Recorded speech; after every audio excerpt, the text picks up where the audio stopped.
Romanos capítulo 8, verso 15. Quem achou, dá um amém bem gostoso. Quem não achou, diga ai de mim. Se você não achou, escute. Porque não recebestes o espírito de escravidão, para viverdes outra vez atemorizados, mas recebeste o espírito de adoção, baseados no qual clamamos Abba, Pai. Porque não recebestes o espírito de escravidão, para viverdes outra vez aterrorizados, mas recebestes o espírito de adoção, baseados no qual clamamos Abba, Pai. Repita comigo, Abba, Papai. Senhor, nós lemos a Tua santa, gloriosa e poderosa palavra. Pedimos a orientação do Teu Santo Espírito para que possamos ministrar sobre ela. Não me deixe atrapalhar a Tua obra, convém que eu venha diminuir e que Tu venha crescer. Deus, que a Tua graça possa estar aqui inundando e repreendendo toda fadiga, todo cansaço desses dias. Que a Tua bênção possa nos fazer ministrar ao nosso coração. É assim que eu te oro, em nome de Jesus. Amém. Abba, o clamor dos filhos. Repita comigo, Abba, o clamor dos filhos. O título do aniversário desse ano tem a ideia justamente do relacionamento e da paternidade. Discípulo de Lacan, Charles Benham, que foi, primeiro é Freud, depois Lacan, depois Charles Benham, psicanalistas.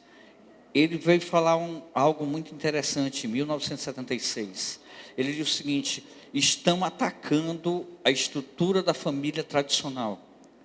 E as consequências para as sociedades vão ser imprevisíveis.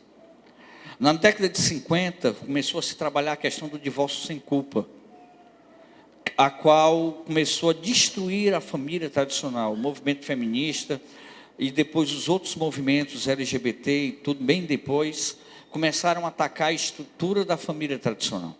Então a figura da família pai e mãe começou a ser destruída.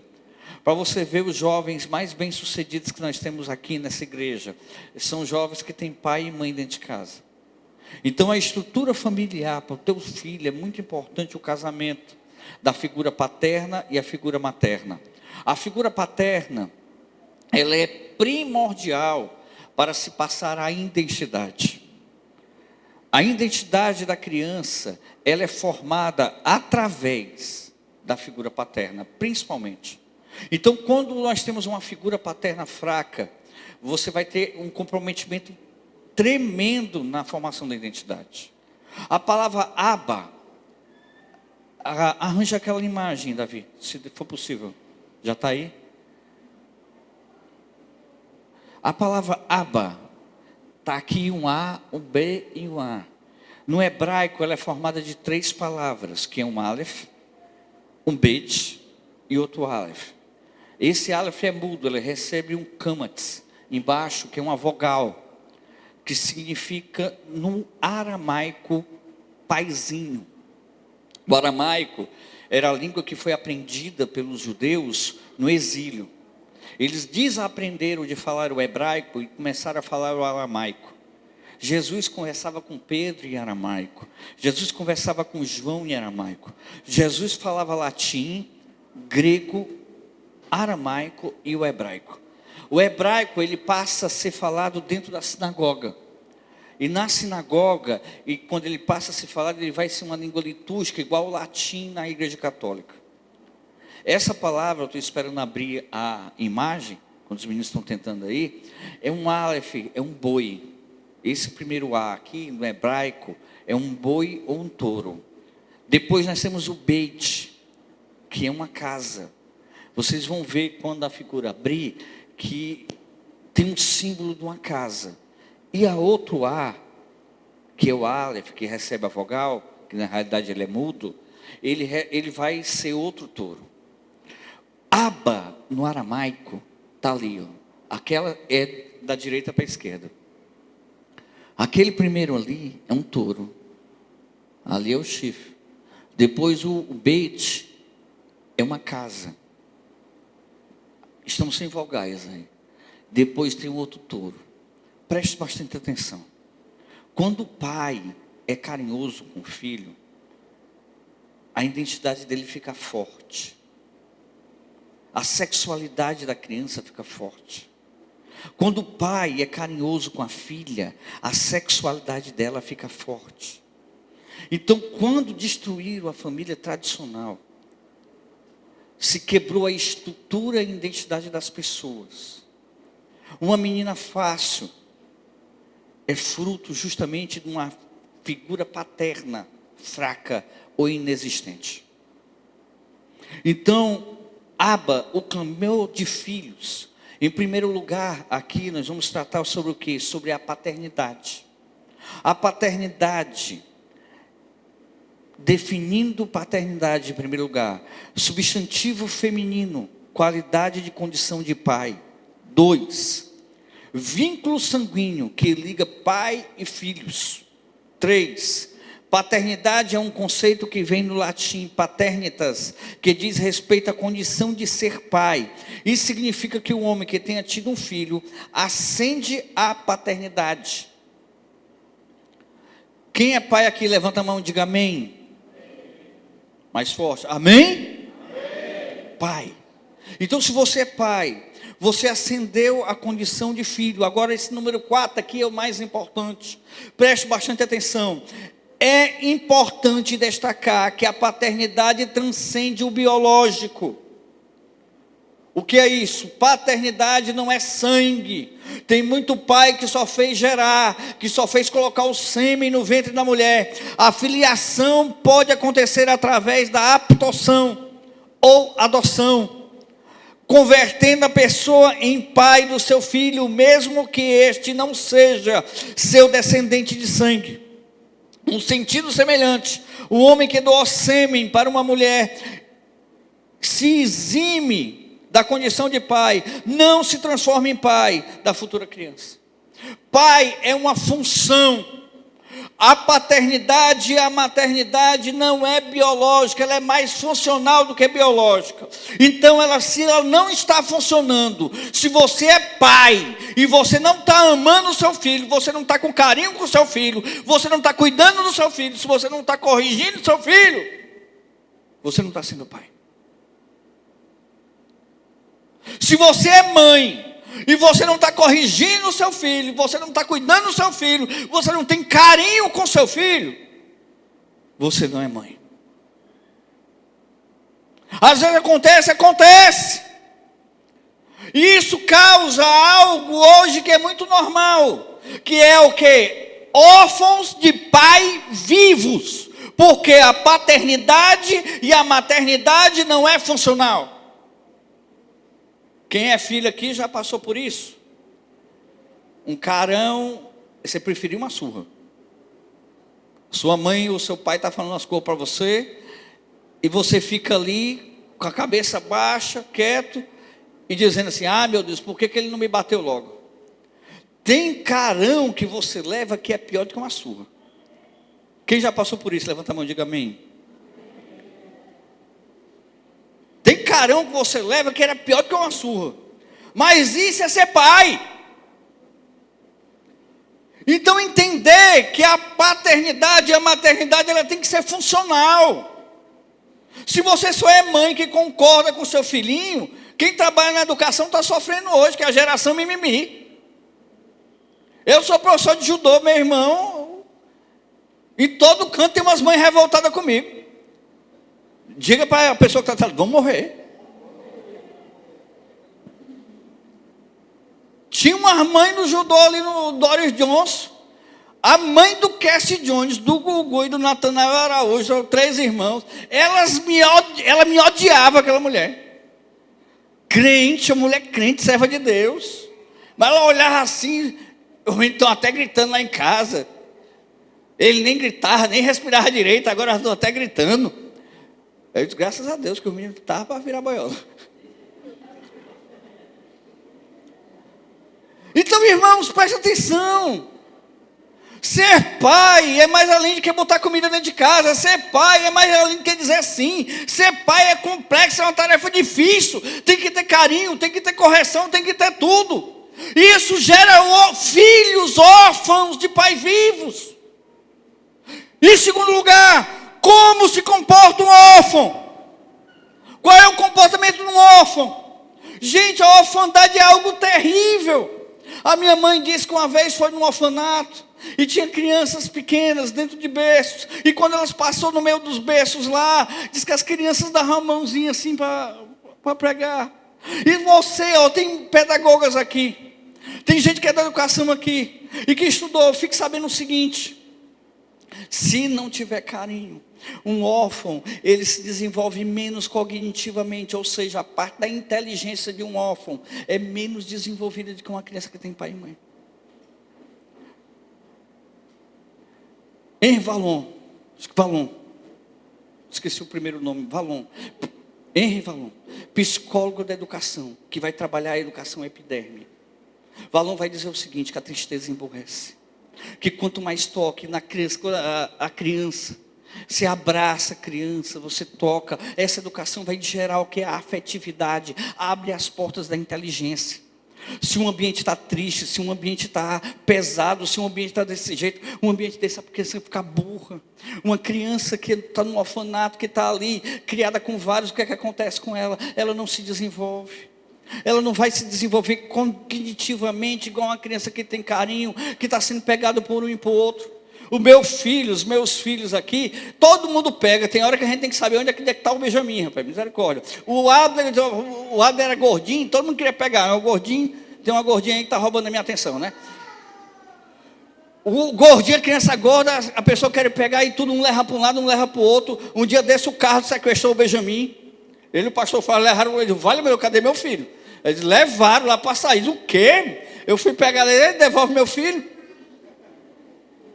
Isso faz a criança ser uma criança inteligente, irmãos. Carinho faz a criança ser uma criança inteligente. E principalmente, voltando àquela imagem, um touro, outro touro e uma casa. Quando há carinho, há uma personalidade forte, marcante, firme, segura feita. Se você não teve carinho, se você não teve criação de pai, correção, você não vai ter isso. Como se comporta um órfão? Rebeldia. Tem dificuldade com a figura de autoridade. Todo órfão que não foi curado nas suas emoções é rebelde. Repita comigo, todo órfão. Mais forte, todo órfão que não foi curado é rebelde. Então, quando você tem uma orfandade, você tem uma revolta com a figura paterna, você tem uma revolta com a figura de autoridade, e toda rebeldia atrai demônio. Pastor, misericórdia, está aqui, é 1 Samuel, capítulo 15, verso 23. Porque a rebelião é como o pecado de feitiçaria, e a obstinação a teimosia. Pergunta para a pessoa, você é teimoso? É como a idolatria dos cultos do ídolo lá, e a idolatria também traz demônio. Visto que rejeitaste a palavra do Senhor, Ele também te rejeitou. Todo órfão é rebelde. Todo órfão tem problema com figura de autoridade. Todo órfão vai bater cabeça com qualquer autoridade. Ele não gosta de obedecer. Mulheres, aqui não, com exceção das mulheres daqui, que as mulheres aqui tudo top. As mulheres têm um problema com a autoridade tremendo. Não querem submeter, não querem entender que a questão de submissão é estar debaixo da missão. Diga para a pessoa que está da Antioquia, não é assim não. Diga para a pessoa que está da Antioquia, não é assim não. Diz aí, pela fé. 2, não sabe o que quer. O órfão, ele é indeciso. Ele começa 3 faculdades, ele começa um negócio, não dá certo, abre outro. Ele faz outra coisa, ele faz outro. Josué capítulo 24, verso 15. Porém, se vos parece mal servir ao Senhor, escolhei hoje a quem se vais, ou aos deuses que serviram vossos pais, que estavam da além do Eufrates, ou aos deuses dos amorreus, cuja terra habitais. Eu e minha casa serviremos ao Senhor. Preste atenção que Josué era dono da casa. Josué era o líder da casa. Diga para o homem que está perto de você, você é o sacerdote da casa. Cadê teus filhos? Vieram para a igreja? Não, pastor. Não, pastor, ratão tudo grande. Ratão, um já tem 10 anos, outro já tem 15, outro já tem 13, outro... Falei para o Abner, enquanto você morar na minha casa, você pode ter 50 anos, você vai fazer aquilo que eu quero.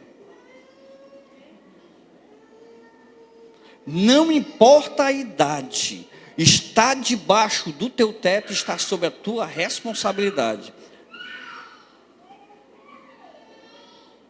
Procura os pais dessa criança aí.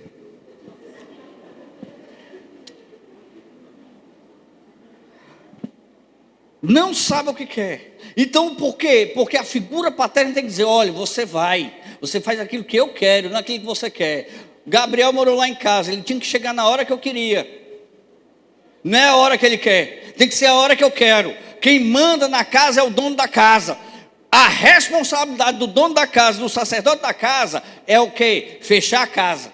Fechar a casa com você. Então não é com a mulher. Se aparecer alguém no quintal, você não tem que ficar, amor, tem gente no quintal, misericórdia. Diga para a pessoa que o homem está perto, vire o homem. Diga para o homem, vire o homem. Essa questão do pai ter firmeza na casa vai fazer a pessoa saber o que quer na vida. Quando não tem um pai que dá direção, o órfão fica sem saber o que quer. Ele abre um negócio, abre o outro, vai para um canto, vai para o outro, vai para uma igreja, vai para outra, não sabe o que quer, uma hora está crente, outra hora não está crente, não sabe se quer Deus, não sabe se quer o capeta, não sabe se quer Deus, quer encher a cara, não sabe se quer Deus, quer...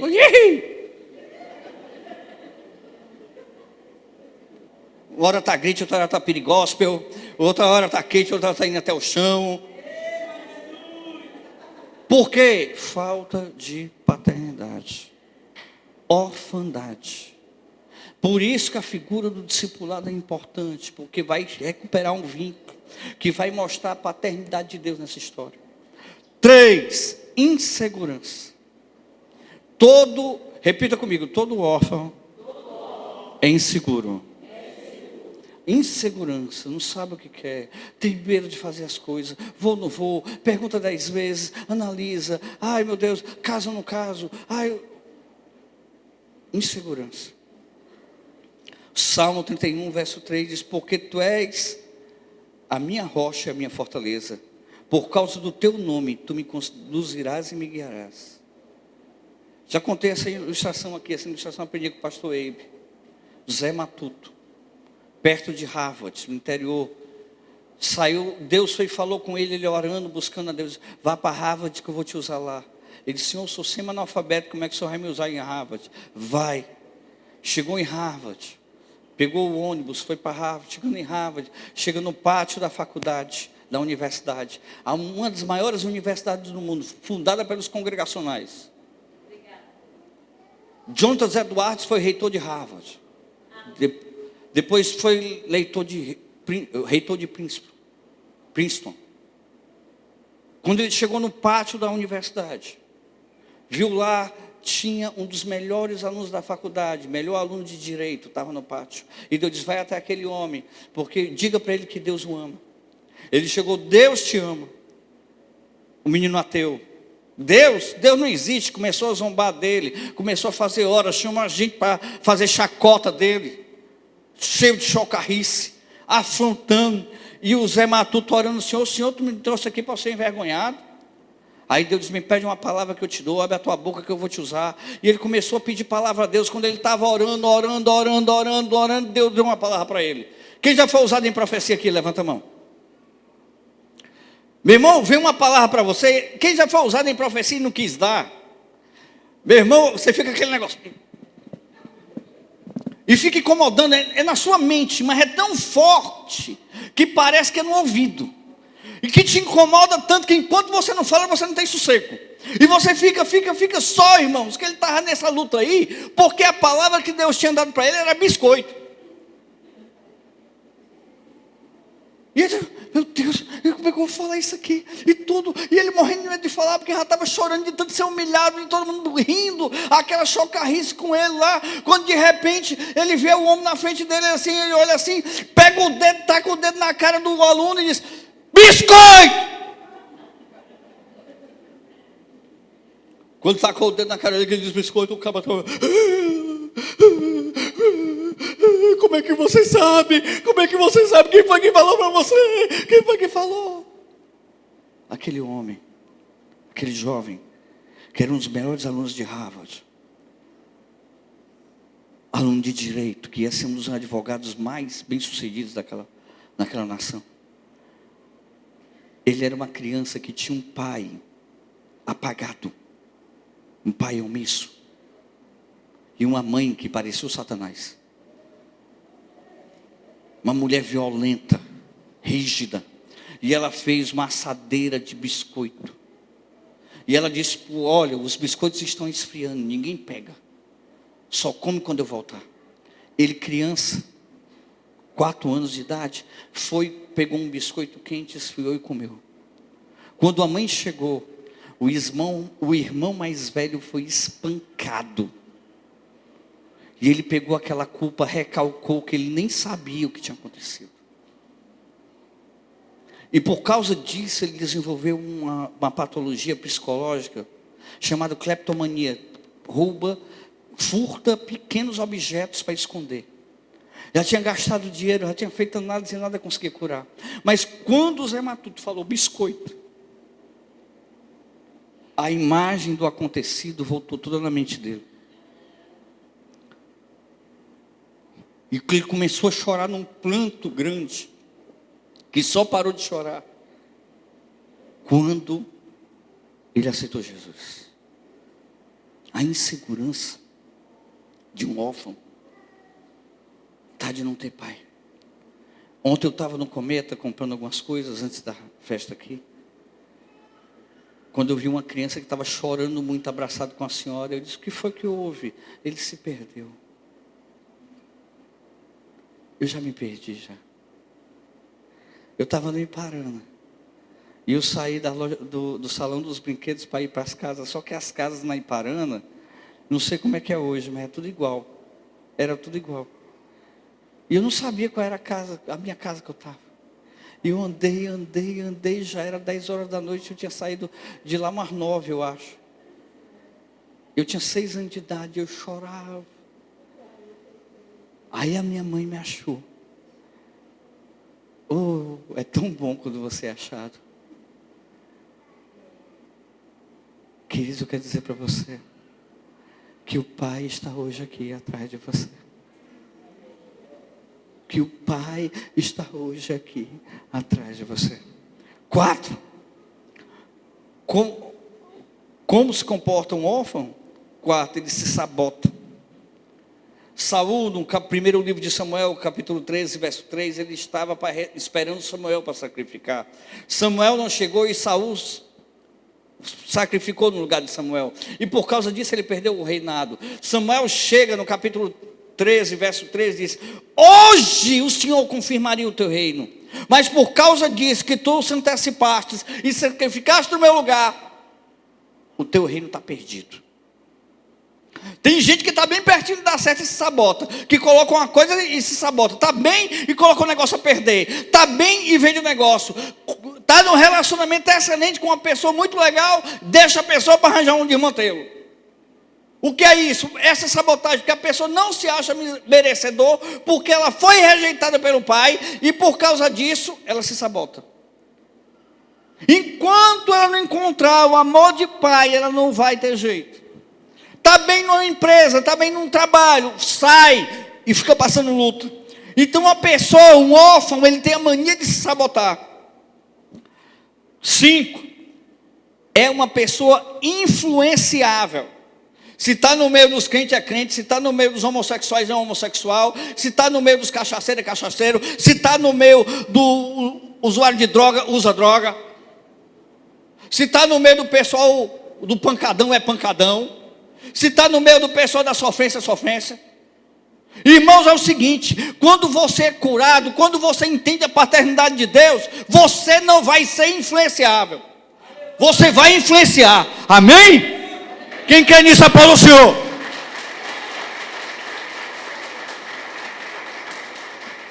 Eu estou nos 50 grupos de pastores no meu celular. E um grupo lá estava uma moda lá. Eu não sou mais evangélico, eu não sou mais evangélico, eu não sou mais evangélico. Rapaz, eu vi naquilo, aí eu fui e falei, disse, pois eu sou evangélico sim, eu sou crente, glória a Deus, aleluia, e se vacilar ainda fala em línguas. Rapaz, uma revolta, um negócio de modinha. Aí uma hora a moda é o reteté, está no reteté, a hora é do ser ultra tradicional, tem identidade, tem a personalidade, então depende da aprovação dos outros, é influenciável. Saul perdeu o reino porque o povo pressionou ele. Não importa quem te pressione, se Deus está te dando a direção e você está firme naquilo, você tem que ter direção e você tem que ter firmeza. Gente que está para a escola, e na escola ninguém nem sabe que ele é crente agente secreto. Se influenciando lá. Você tem que saber o que quer, irmãos. Em nome de Jesus. Pastor, eu me converti agora, estou morrendo de vergonha, é normal. Quando eu me converti, eu comprei uma Bíblia, também na carteira. Aí eu andava assim, ó.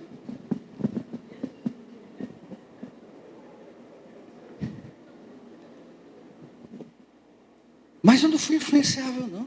Eu ganhei, foi quase todo mundo para Jesus lá. Você sabe por quê? Porque você tem que entender, você não pode depender da aprovação dos outros. Pastor, mas está todo mundo dizendo aqui que ser crente é cafona, que não tem nada de mais tomar um pouquinho de cerveja, que não tem nada de mais ouvir música do mundo. Irmãos, em nome de Jesus, você não pode se influenciar, você tem que influenciar.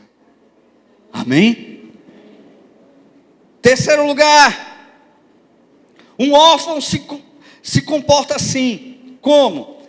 Rebeldia, dificuldade com a figura de autoridade. 2, não sabe o que quer. 3, insegurança. 4, se sabota. 5, influenciável, defende a aprovação dos outros. E em terceiro lugar, como se tornar um filho de Deus. Como se tornar um filho de Deus. Preste atenção. Quais são os filhos de Deus, o grupo de filhos de Deus? Primeiro, repita comigo, anjos.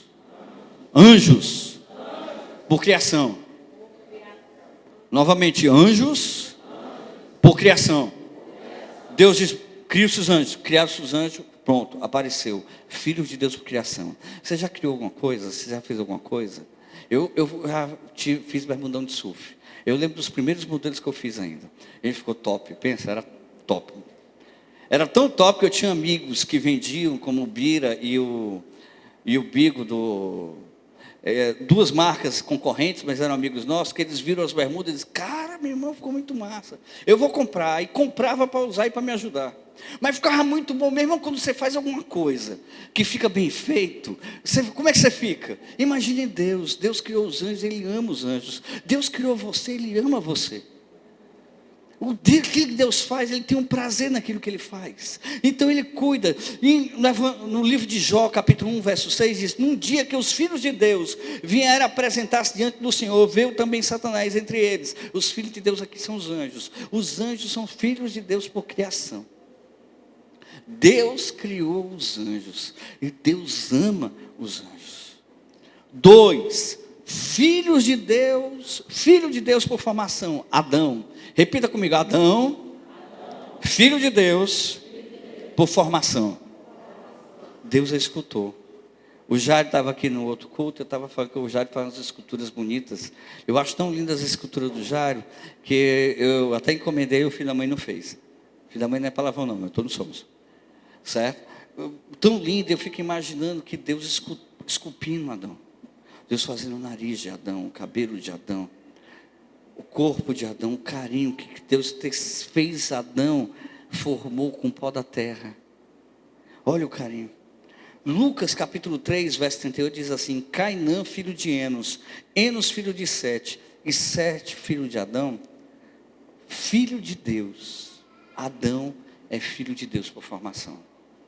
Pastor, então se Adão é filho de Deus, todo descendente de Adão é filho de Deus? Não. Por quê, pastor? Porque Adão morreu. Vou explicar. Você lembra da parábola do filho pródigo que eu peguei domingo passado? Que eles fizeram uma cerimônia para deixar de ser filho e deixar de ser pai. Aquela cerimônia era para pegar a herança em vida. Se pegasse a herança em vida, só tinha uma maneira, era que o pai morresse para o menino e o menino morresse para o pai. E eles iam para uma praça e faziam uma reunião ali, e naquela reunião chamavam o testemunho e diziam: olha, meu pai morreu para mim. Tanto é que quando ele volta, ele não quer ser filho, ele quer ser empregado. Por que ele quer ser empregado? Porque ele não tinha mais direito de ser filho, porque ele tinha morrido. Quando Adão morreu, porque ele pegou a herança em vida, qual foi a herança em vida que Adão pegou? A árvore do conhecimento do bem e do mal. Ele não podia pegar. Ele pega aquilo ali na desobediência e por causa disso ele morre. E a partir dali, todos os descendentes de Adão não seriam mais filhos de Deus. Então, Adão por formação.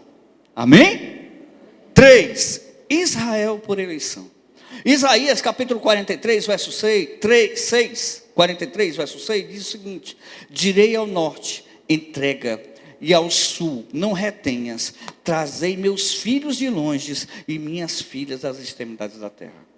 Deus escolhe um povo para abençoar a humanidade, e esse povo é o povo judeu. Israel é povo de Deus, é filho de Deus por eleição. Ele disse: eu escolho Jacó para ser Israel, para ser meu povo. E 4, aqui onde nós estamos, a igreja por adoção. Repita comigo: a igreja por adoção. Romanos capítulo 8, verso 15 diz: não recebestes o espírito de escravidão, para viverdes outra vez atemorizados, mas recebestes o espírito de adoção, baseados no qual clama: Abba, Pai. Primeiro passo para ser filho de Deus. Como ser filho de Deus por adoção? Tenha consciência que você não tem Deus. Preste atenção. Não adianta ser cristão de boca. Não adianta querer ser filho de Deus de boca. Filho é filho. E filho, Deus corrige. Amém? João 1,12, mas a todos quanto receberam, deu-lhes o poder de serem feitos filhos de Deus, a saber os que creem no seu nome. Preste atenção, a Bíblia diz que todos pecaram e destituídos estão da glória de Deus, Romanos 3,23. Quando Deus olhou para a terra, não tinha ninguém que prestasse, não tinha ninguém que se aproveitasse nada. E eu já contei essa ilustração aqui, a Aidan disse que eu fico repetindo, mas pastor Eibe repete, eu vou repetir também. Interior de Salgado, Sergipe, interior de Sergipe, Salgado. Um pastor congregacional, era secretário da infância e da adolescência. Quando de repente chegaram lá numa manhã com uma caixa de sapato. E nessa caixa de sapato tinha uma criança. Essa criança estava com a fralda nos olhos. A fralda que ele usava estava colada, uma fralda de pano, estava colada da sujeira. Que tiveram que colocar óleo para tirar. O seu estômago estava colado, porque a mãe tinha deixado ele no escuro para morrer de fome. E ela dizia, a única palavra que ela dizia com essa criança: tomara que esse cão morra, como morreram os outros 5, porque ela tinha matado 5 de fome. Essa mulher totalmente endemoniada. A criança chorava, e quando as pessoas se aproximavam perto da criança, a criança parava de chorar. Você sabe por quê? Porque a única vez que ele encostava na criança era para espancar a criança, porque a criança estava chorando. Levaram a criança para a infância e adolescência. E o pastor Roberto, vendo a criança, ficou com dó da criança e adotou a criança. Levou a criança para o Rio de Janeiro. Com 9 anos de idade. O menino foi fazer um trabalho da escola. Ele já estava bonito, um menino bonito. E o trabalho era colocar uma foto na barriga da mãe, num desenho com a barriga, e botar a foto dele na barriga. Só que ele refez o desenho e colocou a foto no peito. A professora disse: Gabriel, está errado. Ele disse: está não, professora. Está errado, Gabriel. A foto é para colocar na barriga. Ele disse: professora, a minha mãe e meu pai me disseram que quando eles me viram a primeira vez, eles me acharam tão bonito que naquele dia, eu não nasci na barriga da minha mãe, eu nasci no coração da minha mãe e do meu pai. Professora, eu não sou filho da barriga, eu sou filho do coração. Isso aconteceu comigo, aconteceu com você, que já aceitou Jesus. Quando Deus olhou para você, Ele viu igual o pastor Roberto viu aquela criança, que estava magrinha, que estava sujinha, que estava debilitada, quase morrendo. Quando Ele olhou para mim, quando Ele olhou para você, Ele não viu nada que se aproveitasse. Mas mesmo assim Ele decidiu te amar. E você nasceu no coração de Deus na eternidade. Como ser filho de Deus? Confessa. Lucas capítulo 12, verso 8 diz o seguinte: digo-vos ainda, todo aquele que me confessar diante dos homens, também o Filho do Homem o confessará diante dos anjos de Deus. A Bíblia diz: se com tua boca confessares a Jesus como Senhor, e em teu coração credes que Deus o ressuscitou dentre os mortos, será salvo. Porque com a boca se confessa para a salvação, e com o coração se crê para a justiça. Romanos 10, 9 e 10. Você, que quer ser filho de Deus, que quer receber esse amor do Pai, é só confessar com a boca e crer no coração. Baixa a sua cabeça.